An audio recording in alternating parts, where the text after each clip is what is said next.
మంది శిష్యులు నేర్చేసుకుంటున్నారు. తొందరగా పాఠం అయిపోతుంది.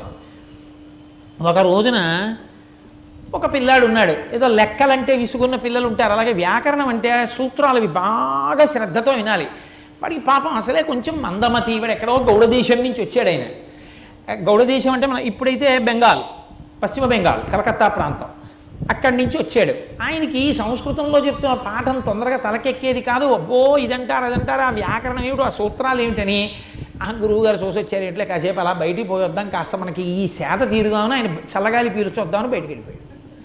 ఈ మిగిలిన 999 మంది శిష్యుల్లో ఒకడు ఏం చేశాడంటే, ఒరే ఒక్క గురువుగారు చుట్టూ కూర్చోబెట్టిన 1000 మందికి నెల నుంచి పాఠం ఎలా చెప్పేస్తున్నారా, తీరా బయటికి వెళ్ళిన తర్వాత వాడేమో నాకు ఇది చెప్పాడంటారు, నేనేమో ఇది చెప్పానంటాను, ఇది ఇంతమందికి ఎలా చెప్పేస్తున్నారు పాఠం గురువుగారు, ఓసారి చూడవలసిందే అని వాడు ఉత్కంఠ పట్టలేక మెల్లిగా తెరపైకెత్తి చూశాడు. చూసేటప్పటికి విషపు గాలి పైకొచ్చి 900 మంది శిష్యులు 999 బూడిద కుప్పలై పడిపోయారు. ఆ లోపల ఉన్న శేషుడు పతంజలి అన్న పేరుతో ఉన్నాడు ఆయన. ఆయన తెరపైకెత్తి చూశాడు. ఎవరు పలకట్లేదు శిష్యులు. చూసేటప్పటికి 999 బూది కుప్పలు ఉన్నాయి. ఆయన విచారంగా కూర్చున్నాడు. అయ్యో నేను ఒకందుకు వేగంగా పాఠం చెప్దాం అనుకుంటే వీళ్ళు 999 మంది చచ్చిపోయారా, ఎంత ఉపద్రవం వచ్చింది అని కూర్చున్నాడు. కూర్చుని బాధపడుతుంటే ఆ ఒక్కడు లోపలికి వచ్చాడు. ఉరే నువ్వు ఒక్కడివైనా బతికున్నావురా, చాలా సంతోషం, రా రా రా రా అన్నాడు. అని నువ్వు ఎందుకు వెళ్ళిపోయావురా అన్నారు. అయ్యా నాకు పాఠం తలకెక్కట్లేదండి, తలకాయని ఎప్పిగా ఉండి వెళ్ళిపోయాను అన్నాడు. అని అయ్యా వెళ్ళిపోయిన వాడు బ్రహ్మరాక్షసుడు అవుతాడన్నారు, నేను ఇప్పుడు అయిపోతానా ఏమన్నాడు. వాడు ఖచ్చితంగా అయిపోతావు, గురువుగారి మాట అవ్వకుండా ఎలా ఉంటుంది, గురువుగారు అన్నారంటే అవ్వాల్సిందే, కాబట్టి అయిపోతావు బ్రహ్మరాక్షసుడివి. కానీ ఊరే ఇంత పాఠం చెప్పిన 999 మంది చచ్చిపోయారు, నీ సగం నేర్చుకున్న నువ్వు బ్రహ్మరాక్షసుడు అయిపోతున్నావు.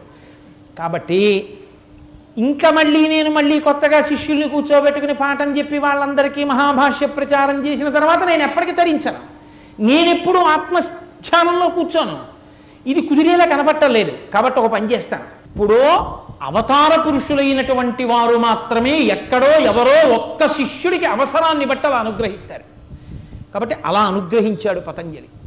అనుగ్రహిస్తే ఆయనకి మహాభాష్యం అంతా వచ్చేసి బ్రహ్మరాక్షసుడు అయిపోతున్నానండి అంటూ బ్రహ్మరాక్షసుడు అయిపోయాడు. బ్రహ్మరాక్షసుడు అంటే ఏమిటండి అని మీరేం ఆశ్చర్యపోకండి. బ్రహ్మరాక్షసుడు ఎవరవుతారో తెలుసా? వేదం బాగా చదువుకుని, శాస్త్రం బాగా చదువుకుని ఈ రెండు పక్కన పెట్టేసి దారి దొంగతనాలు చేయడం, తప్పుడు పనులు చేయడం చేసిన వాడే బ్రహ్మరాక్షసుడు అవుతాడు. కాబట్టి ఇప్పుడు ఆయన బ్రహ్మరాక్షసుడు అయిపోయాడు. మరి ఇప్పుడు మహాభాష్య ప్రచారం ఎలా జరుగుతుంది? అందుకని పతంజలి అన్నారు, ఒక పని చెయ్యి, ఉత్తర భారతదేశంలో ఉన్న వాళ్ళందరూ చిదంబరం వస్తూ ఉంటారు మహాభాష్యం నేర్చుకోవడానికి నా దగ్గరికి. ఇక్కడ వేదం చదువుకున్న వాళ్ళందరూ ఉత్తర భారతదేశం వెళ్ళిపోతుంటారు. అవతల నుంచి వచ్చేవాళ్ళు, యువతల నుంచి వెళ్ళేవాళ్ళు, వేదం చదువుకున్న వాళ్ళు అందరూ తిరుగాడేటటువంటి ప్రదేశం నర్మదా నదీ తీరంలో ఉన్నటువంటి ఒక పెద్ద వటవృక్షం. అక్కడ 4 దారుల కూడలి ఉంది. అక్కడే వేదం చదువుకున్న వాళ్ళు, వ్యాకరణం చదువుకునే వాళ్ళు కలుసుకుంటారు. అక్కడ ఉన్న రావి చెట్టు మీద కూర్చో.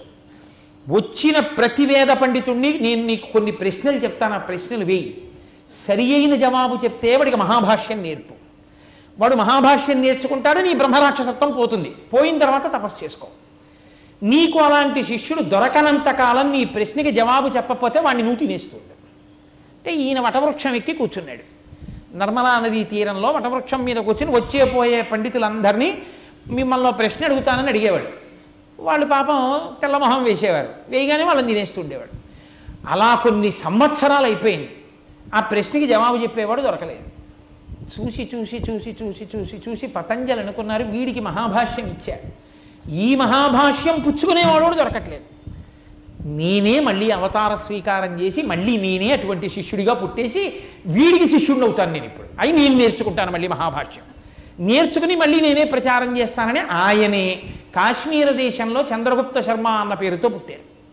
పుట్టి అయితే పుట్టడం అంటే పుట్టారు కానీ అప్పటికి మహాభాష్యం మళ్ళీ జ్ఞాపకంలో ఉండదు, ఎందుకంటే ఉపాధి విడిచిపెట్టేశారు.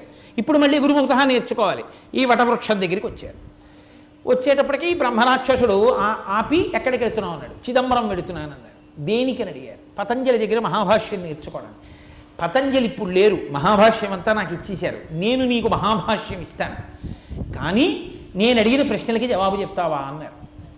ఆయన గత జన్మలో పతంజలి కాబట్టి ఈయన అడిగిన ప్రశ్నలకి జవాబు చెప్పాడు. చెప్తే ఆయన పొంగిపోయి ఇన్నాళ్ళకి దొరికాడు రా అని అడిగిన శిష్యుడు.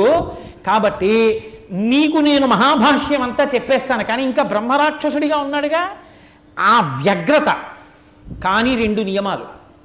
నేను మహాభాష్యం చెప్పినంత కాలము నువ్వు కదలకూడదు.